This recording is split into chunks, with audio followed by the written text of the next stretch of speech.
मित्रों, नमस्कार। आशा है आपको मेरे पिछले अध्याय पसंद आए होंगे, आपने उन्हें एंजॉय किया होगा। इसी कड़ी में अब मैं अपने उपन्यास का अगला भाग लेकर उपस्थित हूँ आपके सामने। अध्याय 13, कैलाश। क्या हुआ? अपनी कक्षा में क्यों नहीं जा रहे हो? बहन जी ने अमू को टोका और विद्यालय में प्रवेश कर गई। अमू विद्यालय के गेट पर खड़ा है, उलझन में है अंदर जाए या नहीं। बहन जी की बात सुनकर भी अपने कोने को पकड़े खड़ा ही है। प्रांगण में संजू दिखा। हे संजू! फुसफुसाते हुए संजू को पुकारा। संजू ने नहीं सुना। संजू! संजू! इस बार आवाज थोड़ी ऊंची थी, किंतु संजू, जो एक अन्य छात्र से बात कर रहा है, ने फिर भी नहीं सुना। अमू ने एक कंकड़ उठाकर फेंका जो दूसरे लड़के को लगा। लड़का तमक कर पत्थर फेंकने की दिशा में देखने लगा तो संजू ने भी दृष्टि घुमाई। अमू को देखा तो दौड़ता आया। मैं तुझे इतनी देर से पुकार रहा हूं और तू बहरा बना बैठा है, अमू चिढ़कर बोला। किंतु मैंने तो सुना ही नहीं, संजू सफाई दे रहा है। कैलाश आ गया क्या? उसकी बात को अनसुनाकर अमू ने पूछा। देखा तो नहीं अभी तक, डरी डरी आवाज में संजू ने बताया। दोनों कक्षा में प्रवेश कर रहे हैं। आज क्या लाया उसे देने के लिए? अमू ने फिर पूछा। मेरे पास तो कुछ भी नहीं है, पैसा भी नहीं है, संजू का स्वर बुझा बुझा सा है। मेरे पास 25 पैसे हैं, बोलेंगे कि हम दोनों की तरफ से हैं। ठीक है, संजू ने राहत की सांस ली। कुछ दिनों से अमू और दोस्त एक परेशानी में घिर गए हैं। परेशानी का नाम है कैलाश। कैलाश बड़ी कक्षा का छात्र है, उम्र में भी बड़ा है और कदकाठी में भी। कुछ समय से अमू और उसके दोस्तों को तंग कर रहा है। कभी पैसे मांगता है, कभी खाने की वस्तु, कभी बीड़ी सिगरेट। न देने पर पीटने की धमकी देता है। भक्ति इसका उदाहरण है। साथ में चेतावनी भी कि किसी से कहा तो अंजाम बुरा होगा, बहुत बुरा। कहने का अर्थ यह है कि सभी दोस्त आजकल आतंक के साये में जी रहे हैं। कैलाश और वे एक ही गांव के हैं। कई बार योजना बनी कि उसकी माँ रामी दादी से शिकायत की जाए। पिताजी और बड़ा भाई देहरादून रहते हैं, लेकिन माँ तो बेटे से भी ज्यादा झगड़ालू है। हमेशा नाक पर गुस्सा रहता है। अभी उस दिन की ही तो बात है जब देवी चाचा की गाय रामी दादी के धान के खेत में घुस गई थी। अब जानवर ही तो है, इतनी समझ उस बेचारे में कहाँ कि किसके खेत में घुसना है और किसके नहीं। सामने फसल खड़ी दिखी, मन ललचाया और चरने लगी। इधर गांव के किसी भले ने बजाय इसके कि चरती गाय को हाँक कर खेत से बाहर करता, रामी दादी को बता दिया, और उस पर झूठ ये कि गाय पूरा खेत चर गई। खैर, तब तक देवी चाचा को भी भनक लग गई थी कि उसकी गाय ने ऐसा कांड कर डाला है। रामी दादी के पहुंचने से पहले ही गाय को घर लाकर खूंटे से बांध दिया। इधर कैलाश की माँ जब खेत पर पहुंची तो गाय तो नजर नहीं आई। हाँ, एक कोने में कुछ पौधे खाए हुए और कुछ रौंदे हुए दिखे। एक तो फसल के चरने का संताप और उस पर दोषी को रंगे हाथ न पकड़ पाने का दुख। रामी दादी खेत से गालियां देती चली देवी चाचा के घर। देवी चाचा तब तक किसी काम के बहाने घर से खिसक चुका था। चाची घर में अकेली थी। रामी दादी धमक पड़ी देवी चाचा के आंगन में और लगी मुंह से फूल झरने। कन मोरी तुमरो, तुम्हारे गौड़े ने मेरे सर पोंगो खाएले, सारी फसल बर्बाद करेले। जन मेरी फसल बर्बाद हुए, उन्हें तुम्हारी कूड़ी बर्बाद हुए जया, तुम्हारी गौड़े तय काल ली जया। कैसे निर्भागी हो तुम? तुम्हारी गाय ने मेरा सारा खेत चर लिया, मेरी फसल बर्बाद कर दी। जैसे मेरी फसल बर्बाद हुई वैसे ही तुम्हारा घर भी बर्बाद हो जाए, तुम्हारी गाय काल का ग्रास बन जाए। देवी चाचा की घरवाली घर में दुबकी बैठी थी। जानती थी रामी दादी शांत नहीं बैठेगी। रामी दादी का स्वभाव गांव का बच्चा बच्चा जानता है। लगी कोसने चाचा को। कैसा मर्दूद है, मुझे अकेली छोड़कर भाग खड़ा हुआ। जानता था यह आफत घर तक पहुंचेगी, इसलिए पहले ही खिसक गया। अब मैं क्या करूं? क्या जवाब दूं? कहाँ जाऊं? लेकिन जाती कहाँ?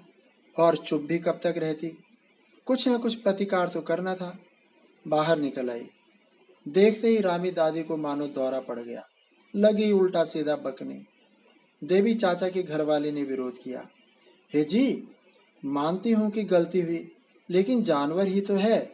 माफ कर दो, आगे से ऐसा नहीं होगा। ऐसा नहीं होगा, ऐसा नहीं होगा। लो, सुनो गांव वालों इसकी बात। मेरी पूरी फसल नष्ट कर दी और अब बोल रही है ऐसा नहीं होगा। अरे, अब होने को रखा ही क्या है? जो होना था वो तो हो गया। बड़ी आई बोलने वाली, ऐसा अब नहीं होगा। गलती हमारी। जितने की फसल नष्ट हुई है उतना भरपाई कर देंगे। इससे ज्यादा क्या कहूं? एह, बड़ी आई भरपाई करने वाली। तू क्या भरपाई करेगी? खुद अपना तो पेट भर ले पहले। हे जी, ऐसा क्यों बोल रही हो? ऐसा क्यों बोल रही हो? मुझसे जबान चलाती है। तेरी जबान खींच लोगी। तेरे बच्चे मरे, तुझे और तेरे खसम को कोड़ हो। हाँफती हुई मुंह से फेन निकालती रामी दादी अविराम गालियां दिए जा रही थी। जब तक बात गाय और घर तक सीमित थी, चाची संयत थी, किंतु बात जब पति बच्चों तक पहुंची तो आपा खो बैठी। मुंह संभाल कर बात कर उल्टा। पति मरे तेरा, बच्चे मरे तेरे। यह सुनते ही रामी दादी एक पल को अवाक रह गई। फिर पलक झपकते देवी चाचा की घरवाली के निकट पहुंची और बालों से पकड़कर झिंझोड़ने लगी। इस अनायास हमले के लिए चाची तैयार नहीं थी। एक झटके में ही घुटनों के बल आ बैठी। रामी दादी न केवल जबान से कड़वी है, बल्कि शारीरिक रूप से भी डील डॉल वाली है। जबकि चाचा की घरवाली दुबली पतली मरियल, दोनों में कोई समानता नहीं। लाख कोशिश करने पर भी वह रामी दादी की पकड़ से अपने को छुड़ा न सकी। जब पीड़ा सहन न हुई तो लगी रोने चिल्लाने। दोनों बच्चे माँ के बचाव में आए, किंतु कुछ कर तो न सके, बस बुक्का फाड़ कर रोने लगे। जो लोग अब तक तमाशबीन बने खड़े थे, अब सचेत हुए। कोई भी दोनों के बीच में नहीं पड़ना चाहता था। वे जानते थे कि रामी दादी उनके पुरखों को भी नहीं छोड़ेगी, किंतु अब बात हद से आगे बढ़ चुकी थी। गांव की कुछ सयानी औरतें आगे आईं और बीच बचाव करने लगी। तब तक शायद रामी दादी भी थक चुकी थी, अहंकार भी तुष्ट हो चुका था। थोड़ा सा समझाने पर ही सुलह को मान गई। ऐसे एक नहीं, अनेक किस्से हैं रामी दादी के, जिस कारण कोई भी समझदार व्यक्ति उसके मुंह नहीं लगना चाहता है। कैलाश बिल्कुल अपनी माँ पर गया है। चेहरे पर हमेशा खिन्नता का भाव, जैसे जिंदा मच्छर निकल लिया हो। बात बात पर गुस्सा होना, झगड़ा करने को सदैव तत्पर। गांव के बच्चे उससे दूर दूर ही रहते हैं। दुर्भाग्य से अमू और मित्र फंस गए हैं उसके चंगुल में, जैसे गले में फांस अर्थात फंदा फंस गया हो। दिमाग में हमेशा उसका डर समाया रहता है। न जाने कब कहाँ मिल जाए। स्कूल में, रास्ते में, खेलते समय हमेशा चौकन्ना रहना पड़ता है। पकड़े जाने पर कुछ न कुछ भेंट दंड स्वरूप चढ़ानी पड़ती है, अन्यथा शारीरिक दंड भुगतने के लिए तैयार रहो। और दंड भी कैसा? कभी जोर से चिकोटी काटेगा, कभी दो उंगलियों के बीच में पेंसिल फंसाकर दबाएगा, कभी बाल पकड़कर झिंझोड़ देगा, कभी हाथ मरोड़ देगा। कितना दर्द होता है। मित्रों ने काफी दिमाग खपाया, मंत्रणा की, सोच विचार किया, लेकिन छुटकारे का कोई उपाय न सूझा। आज भी सब दोस्त स्कूल में छुपे बैठे हैं कि कहीं कैलाश की नजर न पड़ जाए उन पर कहते हैं ना, शैतान को याद करो, शैतान हाजिर। अभी वे सिर जोड़े मंत्रणा कर ही रहे थे कि एक कोने में दीवार से सटा कैलाश नजर आया, इधर उधर देखता हुआ, जैसे किसी को ढूंढ रहा हो। कन्नू की नजर ही उस पर पहले पड़ी, किंतु इससे पहले कि सिर कमरे के अंदर कर पाता, कैलाश की गर्दन भी उस दिशा में फिरी और दोनों की आंखें चार हुईं। नजरें मिलते ही कन्नू के बदन में झुरझुरी हुई। अब बचना नामुमकिन था। इधर कैलाश तेज चाल चलता कमरे के दरवाजे पर पहुंचा उधर सब दोस्त आनन फानन खिड़की के रास्ते भाग लिए। कैलाश उनके पीछे भागा, किंतु उनके बीच फासला ज्यादा था, इसलिए पकड़ नहीं पाया और सभी मित्र भागकर बहन जी के पास लगभग चिपक कर खड़े हो गए। क्या हुआ, भाग क्यों रहे हो? वो कुछ नहीं बहन जी, वो संजू हकलाने लगा है। तब तक कैलाश अपने कदमों की दिशा बदल चुका है। उसके आंखों से ओझल होते ही सभी को मगरमच्छ के मुंह से बचकर निकल आने जैसा एहसास हुआ। किंतु कब तक, आखिर कब तक? स्कूल के बाद क्या होगा? कल क्या होगा? परसों क्या होगा? इस पीड़ा से, यातना से कब मुक्ति मिलेगी? इसका कोई उत्तर उनमें से किसी के पास नहीं है। लेकिन फिलहाल तो बच गए ना, यही खुशी क्या कम है? बाद की बाद में देखेंगे। ऐसा ही कुछ शायद उन पीड़ितों के मन में चल रहा होगा। छुट्टी की घंटी बज गई है। एक एक कर बच्चे कक्षा से बाहर निकल रहे हैं। बस ये चारों मित्र असमंजस की मुद्रा में क्या करें क्या न करें का भाव चेहरे पर लिए कमरे में खड़े हैं। क्या हुआ, तुम लोगों को घर नहीं जाना है और पढ़ाई करनी है? बहन जी विनोद कर रही हैं। अमू के मन में आया बहन जी को सब बता दे, किंतु कुछ बोलता इससे पहले बहन जी भी निकल गई।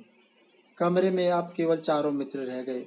एक दूसरे को देखते, आंखों आंखों में बात करते। और बात भी क्या करनी है? बात करने को आखिर है क्या? अब तो सबके सामने यक्ष प्रश्न यह है कि सही सलामत घर कैसे पहुंचा जाए। अगर वह राक्षस रास्ते में, किसी कोने में, किसी पेड़ के तने के पीछे, किसी दीवार की ओट में छुपकर उनकी राह देख रहा हो तो? किंतु उस तो कभी क्या उत्तर दिया जा सकता है? घर तो जाना ही है। ऐसा तो नहीं कि रात भर यहीं रुक लिए और अगली सुबह फिर कक्षा में बैठ गए। घर तो जाना ही पड़ेगा, कोई चारा नहीं है।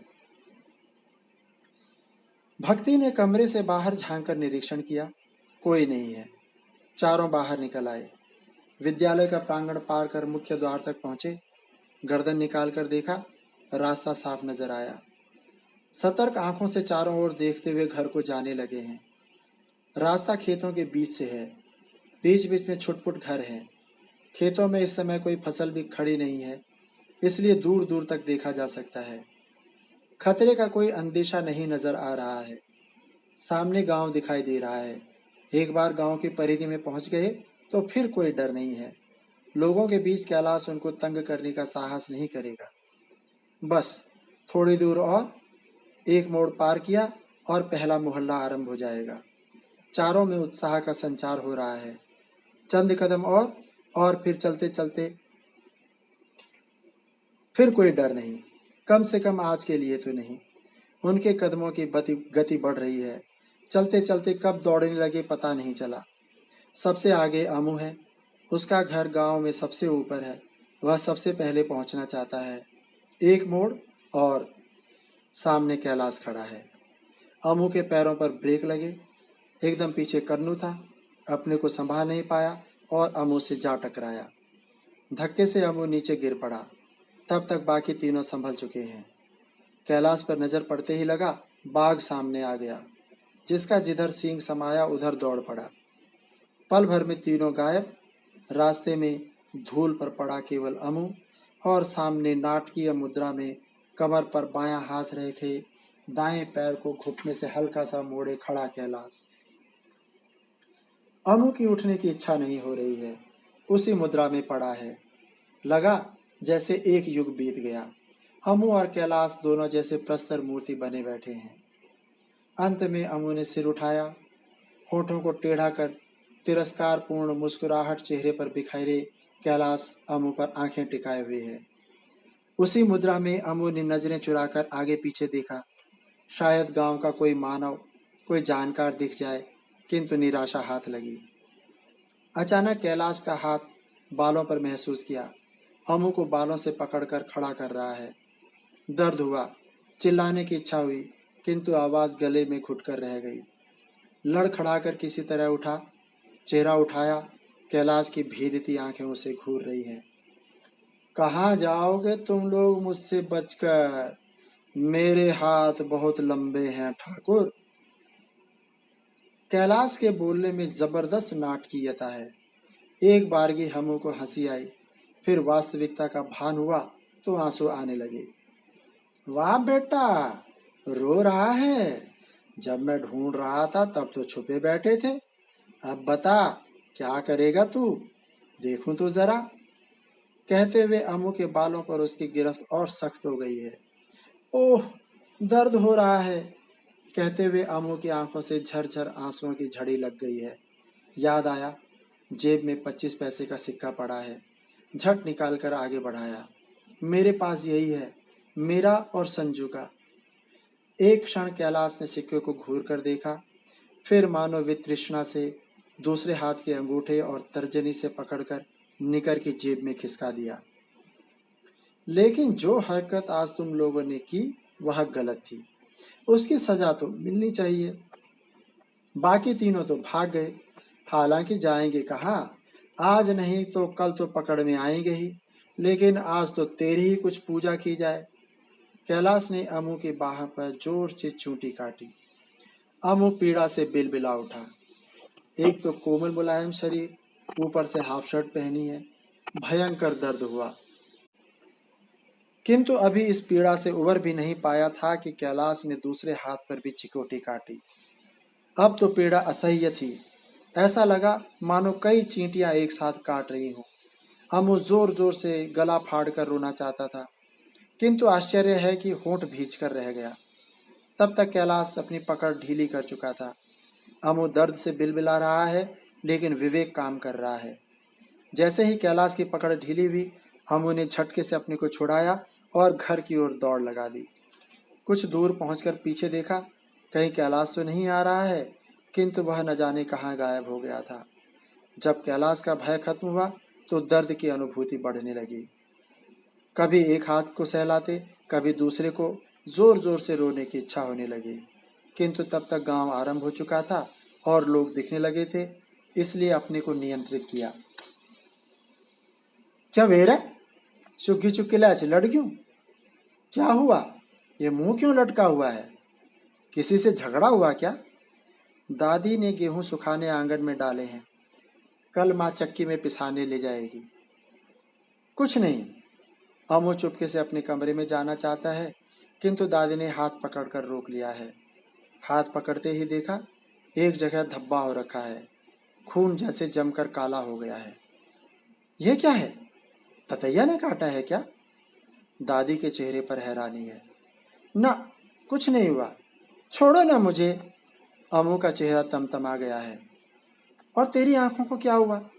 लाल क्यों हो रखी हैं? तू रोया है क्या? क्या किसी से झगड़ा हुआ है? अब तक अमू का सब्र का बांध टूट चुका है। अचानक फपक पड़ा। दादी स्तंभित उसका हाथ थामे खड़ी है। आज तक तो ऐसा कभी नहीं हुआ, आज तक तो ये ऐसा कभी नहीं रोया। ठोड़ी उठाकर प्यार से पूछा, बता ना, क्या हुआ? किससे लड़ाई हुई? मुझे बता, मैं खबर लेती हूँ उसकी। अभी तक दादी का ध्यान दूसरे हाथ की तरफ नहीं गया है। अमू दादी से लिपट कर फूट फूट कर रो रहा है। दादी उसके सिर को मलास रही है, सहला रही है। चेहरे पर पीड़ा है। दो पोतों में से एक दिल्ली है, दूसरा यह। कितनी मुश्किल से बचाया था इसे, नहीं तो पैदा होते ही। दादी के मन में झंझावात उठ रहा है। उसका प्यारा पोता रोए जा रहा है और उसे कारण नहीं पता। अमू को अपने से लिपटाए वैसे ही बीच चौक में गुमसुम खड़ी है। धीरे धीरे अमू का रोना कम हो रहा है, लेकिन अब हिचकियां शुरू हो गई हैं। बहुत देर तक दादी पोता उसी मुद्रा में खड़े रहे। अब बता, क्या हुआ? सब सच सच बता, कुछ मत छुपा मुझसे। अमू ने बोलना प्रारंभ किया। दादी चुपचाप सुनते रही। अमू ने दूसरा हाथ दिखाया, वैसे ही खून का काला थक्का जम गया है। अमू की बात पूरी हो गई है। कुछ मिनट दादी अभी चल रही। चल मेरे साथ। अमू का हाथ पकड़ दूसरे हाथ में लाठी लेकर जाने को तत्पर है। कहाँ? भय से अमू के प्राण सूख गए हैं। दादी ने जैसे सुना नहीं, अमू को लगभग घसीटते हुए ले चली है। अमू अपना दुख दर्द भूल गया है। एक अनजानी आशंका ने उसके मन मस्तिष्क को घेर लिया है। ये रास्ता तो कैलाश के घर को जाता है, अब क्या होगा? अमू के पैर नहीं उठ रहे हैं। कब रास्ता कटा और कब वे कैलाश के घर पहुंचे उसे पता नहीं चला। हे रामी, कक्षू कुत्ता को बच्चा, बाहर निकाल देते। ओ रामी, कहाँ है वो कुत्ते का बच्चा, बाहर निकाल उसे। कहते हुए दादी का शरीर क्रोध से कांप रहा है। घर में कोई हलचल नहीं है, किवाड़ भिड़े हैं। पता नहीं चल पा रहा है किसी ने सुना भी या नहीं। कहाँ है तू सुअर, निकल बाहर। आज तेरी टांगे ने तोड़ी तो मैं अपने बाप की बेटी नहीं। बात समाप्त करते ही दादी ने दरवाजे पर लात मारी। दादी का स्वर धीरे धीरे मध्यम से तीव्र हो रहा है। अब तो घर वालों ने सुन ही लिया होगा, अमू बेचैनी से सोच रहा है। उसका सोचना सही है। दरवाजा खुल गया है।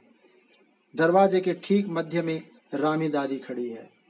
रामी दादी उम्र में दादी से छोटी है, इसलिए दीदी कहकर संबोधित करती है, लेकिन कद दादी से बड़ा है। दादी उसके कंधे तक ही आ पाएगी।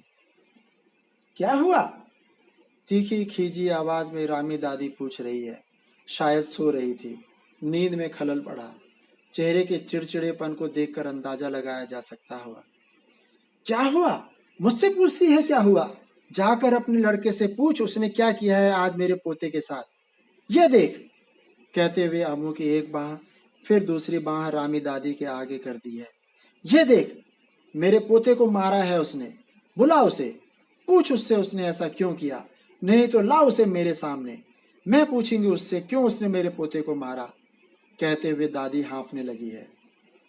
उम्र भी तो ज्यादा हो गई है, किंतु डरती किसी से नहीं है, भूत पिचास से भी नहीं।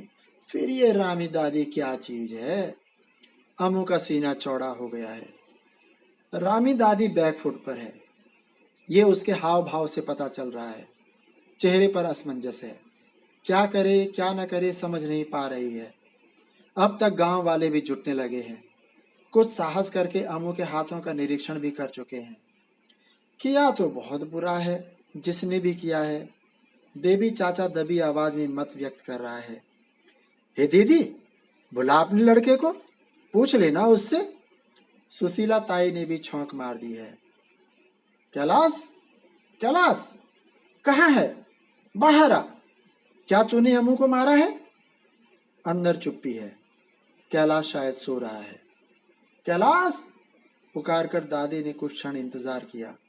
कोई जवाब न मिलने पर अंदर गई। अचानक कमरे से कैलाश के चीखने की आवाज आई। रामी दादी उसे बालों से पकड़े घसीटते हुए बाहर ला रही है। क्या तूने अमू को मारा? रामी दादी की जलती आंखें कैलाश को घूर रही हैं।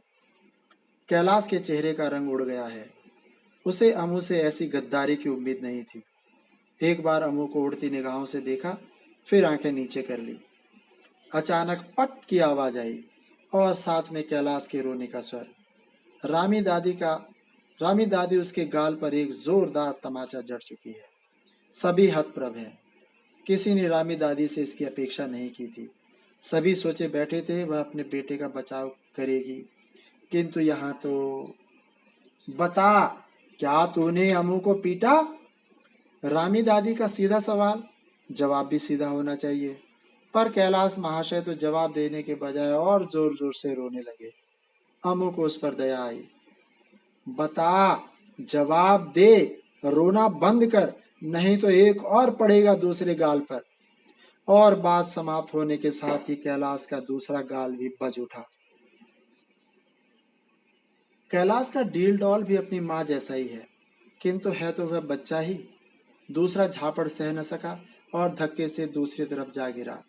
लगा जैसे रामी दादी पर भूत सवार हो गया है। झपट कर एक झटके से उसे खड़ा किया और पीठ पर धौल जमा दी। अब तो कैलाश ने रो रो कर आसमान सिर पर उठा लिया। बता, क्या तूने अमू को पीटा, उस पर हाथ उठाया? तूने ऐसा क्यों किया? मैं तुझे जिंदा नहीं छोड़ूंगी। तेरी वजह से सारे गांव के सामने मेरा अपमान हुआ। बोल, बोल, क्यों तूने ऐसा किया? ना माँ, ना, मत मार, मैं आगे से ऐसा नहीं करूंगा, मैं आगे से ऐसा नहीं करूंगा। कैलाश माफी मांगे जाए और रोए जाए। तब तक बीच बचाव करने वाले कैलाश को छुड़ा चुके हैं। दादी जिस अर्थ से आई थी वह पूर्ण हुआ। जैसे अमू का हाथ पकड़े आई थी, वैसे ही अमू का हाथ पकड़े घर की ओर चल पड़ी है। मित्रों, कैसा लगा ये अध्याय? आशा है आप लोगों को अच्छा लगा होगा। अमू की जिंदगी में होने वाले परिवर्तन, उसकी जिंदगी में होने वाली घटनाएं आप लोगों को आनंदित कर रही होंगी, और मैं मानता हूं कि कहीं ना कहीं आप लोग अपनी ज़िंदगी से भी रिलेट कर पा रहे होंगे, क्योंकि ये एवरीडे सिचुएशंस हैं जो हर किसी की ज़िंदगी में अमूमन ऐसी घटनाएं घटती रहती हैं। एक तरह से ये उसका केवल क्या बोलेंगे, कंपाइलेशन या वर्णन ही है। अगली पुस्तक के लिए धन्यवाद।